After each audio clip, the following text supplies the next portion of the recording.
আমাদের কোর্সের টপিক হচ্ছে পাইথন প্রোগ্রামিং ল্যাঙ্গুয়েজ। তো পাইথন মূলত কি? পাইথন হচ্ছে একটা প্রোগ্রামিং ল্যাঙ্গুয়েজ বা প্রোগ্রামিং ভাষা, যেটা হচ্ছে আমরা বলে থাকি যে কম্পিউটারের যেই নিজস্ব মাতৃভাষা। ঠিক আছে, কম্পিউটারে বিভিন্ন ধরনের ভাষা আছে। কম্পিউটারের যেই নিজস্ব ভাষা এটা হচ্ছে বাইনারি, অর্থাৎ 0 1। এবং এই বাংলা ভাষাকে, অর্থাৎ আমরা যেভাবে কথা বলি বা আমরা কম্পিউটারকে কোনো কাজ বোঝানোর জন্য বা কোনো কিছু বোঝানোর জন্য আমরা যেই ভাষাটাকে ব্যবহার করি, সেই ভাষাকে প্রোগ্রামিং ল্যাঙ্গুয়েজ বলা হয়। অনেকটা ট্রান্সলেশনের মতো। যেমন দেখা গেল যে আপনি বাইরের কোনো কান্ট্রিতে গেলেন বা বাইরের কোনো দেশে গেলেন, সেখানে যে আপনি তাদের ভাষায় কথা বলতে পারেন না, সেক্ষেত্রে আপনি গুগল ট্রান্সলেট বের করে ট্রান্সলেট করে তাদেরকে আপনি দেখালেন যে দেখো আমি এইটা আপনাকে বোঝাতে চাচ্ছি বা এইটা তোমাকে বোঝাতে চাচ্ছি।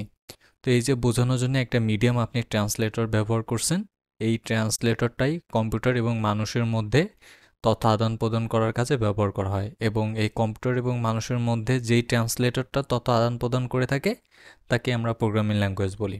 আর পাইথন হচ্ছে এরকম একটা ট্রান্সলেটর। ঠিক আছে, যেমন আমরা এই ট্রান্সলেটর বিভিন্ন ধরনের হয়ে থাকে, যেমন গুগল ট্রান্সলেটর আছে, বিং ট্রান্সলেটর আছে, আরও বিভিন্ন ধরনের ইন্ডেক্স ট্রান্সলেটর আছে। তেমনি কম্পিউটার আর মানুষের মধ্যে যেই ট্রান্সলেটরগুলো আছে, এর ভিতর পাইথন একটা। এছাড়াও আরও বিভিন্ন ধরনের ট্রান্সলেটর আছে, যেমন আপনার অন্যান্য যে প্রোগ্রামিং ল্যাঙ্গুয়েজ, জাভা স্ক্রিপ্ট, ঠিক আছে, তারপর হচ্ছে গো প্রোগ্রামিং ল্যাঙ্গুয়েজ, পিএইচপি, এরকম বিভিন্ন ধরনের ট্রান্সলেটর আছে। তবে আমাদের আজকের টপিক হচ্ছে পাইথন, এই জন্য আমরা পাইথন নিয়েই কথা বলবো।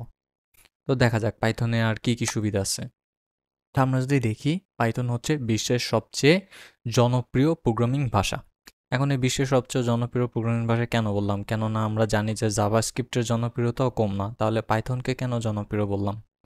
কারণ পাইথন এই 2023 সালে এসে আর্টিফিশিয়াল যতগুলো ইন্টেলিজেন্স দেখতেছেন, অর্থাৎ যতগুলো এআই দেখতেছেন মার্কেটে, এই সবগুলো এআই ডেভেলপ করা হয়েছে পাইথন দিয়ে।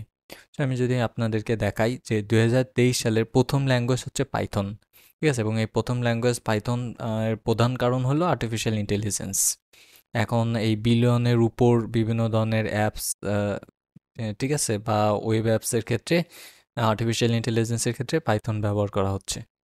তো পাইথন দিয়ে আসলে কি কি তৈরি করা যায়? পাইথন দিয়ে তৈরি করা যায় না এর লিস্ট অনেক কম। ঠিক আছে, আমি যদি বলি যে পাইথন দিয়ে কি কি তৈরি করা যায় না, সেই লিস্ট করলে হয়তো বা একটা বা দুইটা লিস্ট হবে। কি কি তৈরি করা যায় সেই লিস্ট করলে সেই লিস্ট কখনো শেষ হবে না। ঠিক আছে, তারপর আমরা কয়েকটা জিনিস আপনাদেরকে দেখাই দিই যে পাইথন দিয়ে কি কি তৈরি করা যায়। এর ভিতর প্রথমে হচ্ছে ওয়েব ডেভেলপমেন্ট। ওয়েব ডেভেলপমেন্ট করার ক্ষেত্রে আমরা পাইথন ব্যবহার করে থাকি। অ্যাপ ডেভেলপমেন্ট করার ক্ষেত্রে আমরা পাইথন ব্যবহার করে থাকি, সেটা মোবাইলের অ্যাপ হোক অথবা আপনার কম্পিউটারের অ্যাপ হোক, লিনাক্সের অ্যাপ হোক বা লিনাক্সের স্ক্রিপ্ট হোক, সব কিছুতেই আমরা পাইথন ব্যবহার করে থাকি। এরপর হচ্ছে আপনার লিনাক্স ডেভেলপমেন্ট, সেটা একটু আগেও বলছি। বিশেষ করে লিনাক্স অপারেটিং সিস্টেম বা ওএস যেগুলো, এগুলো পাইথন দিয়ে ডেভেলপ করা হয়ে থাকে বা পাইথনের সাহায্যে ডেভেলপ করা হয়ে থাকে। কেননা পাইথন লিনাক্সের ক্ষেত্রে অনেক ফ্লেক্সিবল, এই জন্য হচ্ছে লিনাক্সের অনেক স্ক্রিপ্ট বা অনেক টুলস সব কিছুই হচ্ছে মানে পাইথন 90%-এর উপর পাইথন দিয়ে ডেভেলপ করা হয়ে থাকে। এবার আমরা যদি দেখি ইথিক্যাল হ্যাকিং, ইথিক্যাল হ্যাকিংয়ের ক্ষেত্রেও পাইথন ব্যবহার করা হয়। এবং ইথিক্যাল হ্যাকিংয়ের একটা হিউজ পরিমাণ ইন্ডাস্ট্রি আছে যারা পাইথনকে ব্যবহার করে থাকে। এই যেমন ধরেন ব্রুপ সুইট, তারপর হচ্ছে এসকিউএল ম্যাপ, এবং এই টাইপের যেই টুলগুলো, যেগুলো ওয়ার্ল্ড ওয়াইড ইথিক্যাল হ্যাকিংয়ে ব্যবহার করা হয়ে থাকে, এই টুলগুলো হচ্ছে পাইথন দিয়ে তৈরি করা হয়ে থাকে বা এই টুলগুলো তৈরি করতে পাইথন ব্যবহার করা হয়ে থাকে।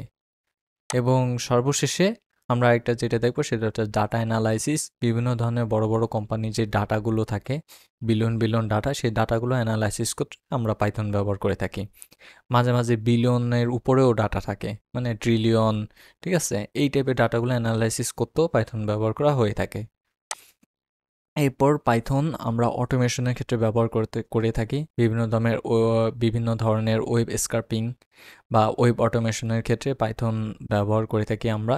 এর জন্য পাইথনের বিভিন্ন ধরনের ফ্রেমওয়ার্ক আছে, যেমন প্লেরাইট আছে, বিউটিফুল সোপ আছে, এগুলো আমরা ব্যবহার করে থাকি। তারপর সেলেনিয়াম আছে, সেলেনিয়াম হচ্ছে অটোমেশনের ক্ষেত্রে এবং ওয়েব স্ক্রাপিংয়ের ক্ষেত্রে ব্যবহার করা হয়ে থাকে।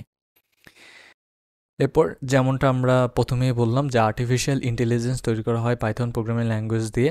এটা আমরা নেক্সট ভিডিওতে বা তারপর ভিডিওতে যখন আমরা ডিটেলসে আরও অ্যানালাইসিস করব, তখন আপনাদেরকে সরাসরি দেখাবো যে গুগল বার্ড কিংবা চ্যাট জিপিটি কীভাবে পাইথন ব্যবহার করে থাকে। তো এবার আমরা দেখব যে কিছু ওয়ার্ল্ড ক্লাস অ্যাপ অর্থাৎ সারা পৃথিবীতে জনপ্রিয় ইউটিউব তাদের ব্যাকএন্ড পাইথন দিয়ে তৈরি করছে। এরপর হচ্ছে ফেসবুকও তাদের ব্যাকএন্ড পাইথন দিয়ে তৈরি করছে। ড্রপবক্সও পাইথনের সাহায্যে তৈরি করা। এবং হচ্ছে টুইটার, তারপর হচ্ছে গুগল বাট এবং চ্যাট জিপিটির কথা প্রথম থেকেই কয়েকবার বলছি। এবং টুইটার, তারপর হচ্ছে ফেসবুক, ড্রপবক্স এগুলো হচ্ছে সিকিউরিটির জন্য পাইথন ব্যবহার করে থাকে। কেননা পাইথনের সিকিউরিটি নর্মাল না, পাইথনের সিকিউরিটি অনেক হাই লেভেলের হয়ে থাকে, মানে সহজেই যে কেউ ব্রেক করতে পারবে না এই টাইপের। এই জন্য হচ্ছে এটা ব্যবহার করা হয়ে থাকে, পাইথন ব্যবহার করা হয়ে থাকে। সো এখন যদি আমরা পাইথনের বেশ কিছু ইতিহাস দেখি, পাইথন মূলত 1991 সালে গুইডো ভ্যান রেসম দ্বারা তৈরি করা হয়েছিল। এই গুইডো ভ্যান রেসম সর্বপ্রথম এবিসি ল্যাঙ্গুয়েজ নামে একটা কোম্পানি ছিল এবং সেই কোম্পানিতে চাকরি করতো। এবিসি ল্যাঙ্গুয়েজ হচ্ছে একটা প্রোগ্রামিং ল্যাঙ্গুয়েজ, এখানে চাকরি করতো। ওনার পাইথন তৈরি করার প্রথম অনুপ্রেরণাই ছিল হচ্ছে এবিসি ল্যাঙ্গুয়েজ। পরবর্তীতে উনি যখন 1991 সালে পাইথন তৈরি করে, তখন 4 বছর পর অর্থাৎ 1995 সালে পাইথনের জনপ্রিয়তা অত্যধিক পরিমাণ বেড়ে যায় এবং উনি তখনও পাইথন আপডেট করতে থাকে এবং শেষমেশ 2000 সালে উনি পাইথনকে সর্বশেষ আপডেট করে। দুঃখিত, সর্বশেষ আপডেট বলতে আপডেট এখনও হচ্ছে, মানে 2000 সালের দিকে পাইথনে এমন একটা আপডেট নিয়ে আসে, যেই আপডেটটা আসার পর এবিসি ল্যাঙ্গুয়েজ সম্পূর্ণ অকেজ হয়ে পড়ে, অর্থাৎ প্রোগ্রামারদের কাছে এবিসি ল্যাঙ্গুয়েজের আর কোনো ভ্যালু থাকে না। তো পাইথন মূলত যারে ইন্সপায়ার হয়ে তৈরি করা হয়েছে তাকেই ধ্বংস করে দিল, অর্থাৎ এবিসি ল্যাঙ্গুয়েজটাকে পাইথনের কারণে এবিসি ল্যাঙ্গুয়েজটা সম্পূর্ণ মার্কেট থেকে উঠে গেল। 2000 সালের দিকে পাইথনের বেশ বড় একটা পরিবর্তন আসলো, যেটা হচ্ছে বর্তমান সময়ে সবচেয়ে জনপ্রিয় প্রোগ্রামিং ল্যাঙ্গুয়েজ। এবং এই জনপ্রিয়তার কারণেই এবিসি ল্যাঙ্গুয়েজ সহ আরও বেশ কয়েকটা ল্যাঙ্গুয়েজ বা প্রোগ্রামিং ভাষা সেই সময় বিলুপ্ত হয়ে গেল। এরপর আসি যে আমরা কেন পাইথন শিখব বা পাইথনের প্রধান যে বিষয়বস্তুগুলো কী কী, বৈশিষ্ট্যগুলো কী কী। এখানে বেশ কিছু বৈশিষ্ট্য দেওয়া আছে, তবে আমি যদি নির্দিষ্ট করে বলি, পাইথন হচ্ছে অত্যন্ত সহজ আর সংক্ষিপ্ত, অর্থাৎ অনেক কম লেখে আমরা অনেক বেশি আউটপুট পেতে পারি। উচ্চ স্তর অর্থাৎ হাই লেভেল প্রোগ্রামিং ল্যাঙ্গুয়েজ। এরপর হচ্ছে সাধারণ উদ্দেশ্যে অর্থাৎ জেনারেল পারপাসে আমরা পাইথন ব্যবহার করতে পারি। বহুমুখী অর্থাৎ জেনারেল পারপাসের সাথে সাথে আমরা মাল্টিপারপাসেও পাইথন ব্যবহার করতে পারি। এবার হচ্ছে শক্তিশালী, মানে হচ্ছে পাইথন অত্যাধিক শক্তিশালী। আমাদের থেকে যদি পাইথন শেখেন সেই ক্ষেত্রে হচ্ছে আমাদের থেকে সম্পূর্ণ সাপোর্ট পাবেন। এই সাপোর্টটা কিভাবে পাবেন, কিভাবে আপনার কোড আমাদের কাছে শেয়ার করবেন, এটা আমরা নেক্সট ভিডিওতে জানাই দেব। অর্থাৎ আপনি যদি প্রোগ্রামিং করতে করতে কোনো জায়গায় বেজে পড়েন বা কোথাও যদি আপনার বুঝতে সমস্যা হয় বা কোনো কোড রান করতে যদি প্রবলেম হয়, সেক্ষেত্রে হচ্ছে আমরা আপনাদেরকে সাপোর্ট করব এবং এই সাপোর্টটা কিভাবে পাবেন সেটা আমরা সামনে দেখাই দেব। এবং অ্যাট লাস্ট আমাদের পাইথনের সবগুলো কোর্স সম্পূর্ণ ফ্রি থাকবে।